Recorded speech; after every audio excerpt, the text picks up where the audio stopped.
Breaking news on the crisis in Syria now. The Senate Foreign Relations Committee just a short time ago voted to authorize the use of force in Syria.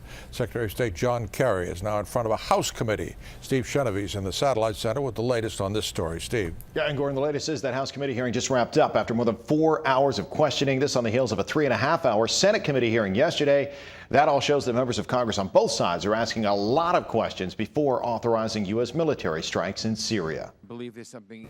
After defending the need for the use of force in Syria before the Senate Tuesday, Secretary of State John Kerry today addressed the House Foreign Affairs Committee.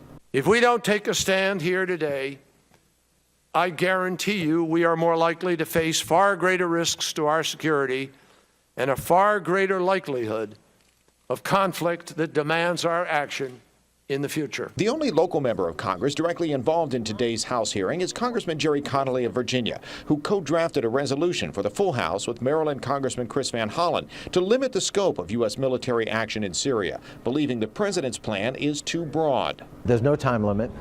And they have a phrase in there that the president is hereby authorized to take such military action as he deems appropriate.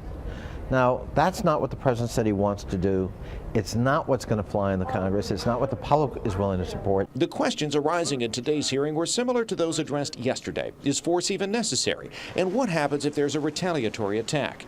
Fresh from a classified hearing on Syria earlier today, Senator Ben Cardin of Maryland tells me he's even more convinced now that the U.S. needs to take action to keep the situation in Syria from escalating or spreading beyond its border. Syria has a large amount of chemical weapons, and I am very concerned that if the international community does not stand up, that you're going to see a greater use of chemical weapons.